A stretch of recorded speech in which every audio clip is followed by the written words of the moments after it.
जी हाँ मेरे दोस्तों, बर्बाद सिंह बाबा यानी कि इमरान हाशमी के दरबार में आप सभी का स्वागत है। तो आइए और अपना खोल खोल कर चेकअप कराइए। और एक खास बात मेरे दोस्तों, गुप्त रोगी विशेषकर शनिवार और रविवार के दिन बाजार समिति बेतिया यानी हुमचावन बाबा के कुटिया के पास हमसे मिले।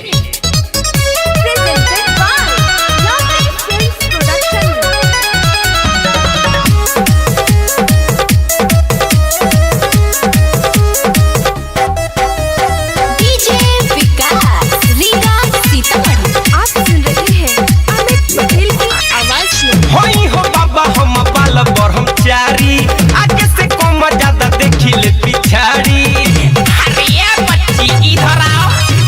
होई हो बाबा हम बाल ब्रह्मचारी, आगे से कम ज्यादा देखिले पिछाड़ी। कि हमरा छुअते ही भागी जाला तू। बाबा हमर गोड़ खहराता, कोमर पिराता, आ कपार टोन टोन मारता। हाँ तो इसमें चिंता की क्या बात है, हम अभी ये दूर कर दिए देते हैं। जैसे जैसे हम मंत्र पढ़ेंगे या विध करेंगे वैसे वैसे आपको करना है, ठीक है? मंत्र पढ़ना है या विध करना है? ठीक बा बाबा। हाँ तो मंत्र बोलिएगा जजमान।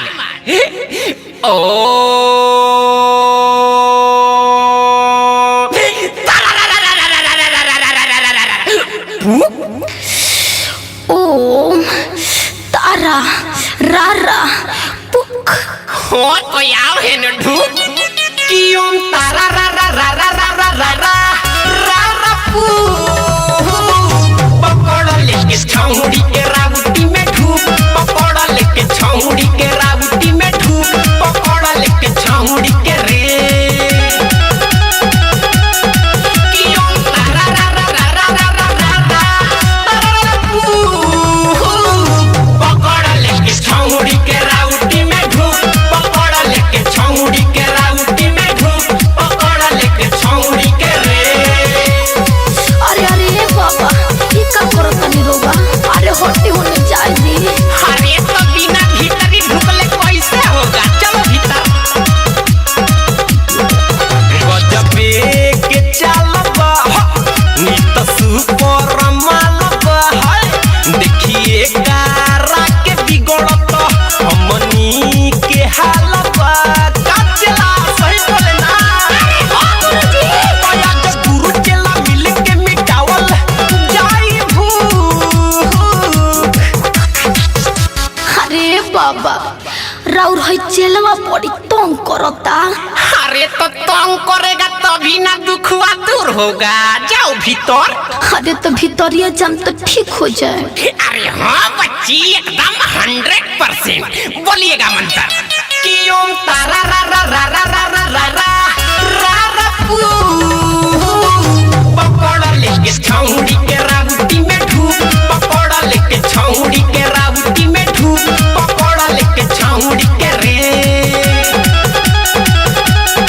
कि ओम तारा रा रा रा रा रा रा रा रा पू। पकड़ लेके छौड़ी के रावटी में ढूक, पकड़ लेके छौड़ी के रावटी में ढूक, पकड़ लेके छौड़ी के रे। आप सुन रहे हैं अमित पटेल की आवाज में डीजे विकास रीगा सीतामढ़ी।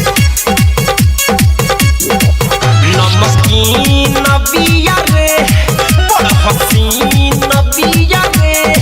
सोरहे परिस में छौड़ी कमसीन बिया रे। अरे पकड़ पकड़। तो लगे अमित दीवाह पर से हो जाई चूक। अरे बाबा नीचे ना, खाली ऊपरे दर्द बा। अरे बच्ची ये बताओ, गोड़ में घाव होला, मुंह में दवाई खा लू तो गोड़वा के घौवा ना ठीक हो जाला तो वो सही है जा दबाए तो नीचवा ना ठीक हो जाई हो तो ना बोलिएगा मंत्र कि ओम तारा रा रा रा रा रा रा रा रा रा रा पू पकड़ लेके छौड़ी के राउटी में ढूक पकड़ लेके छौड़ी के राउटी में ढूक पकड़ लेके छौड़ी के रे कि ओम तारा रा रा रा रा रा रा रा रा पू पकड़ लेके छौड़ी के राउटी में ढूक पकड़ लेके छौड़ी के राउटी में ढूक पकड़ लेके छौड़ी के रे आहा अब जाके तनी सुख आराम भइले बाबा।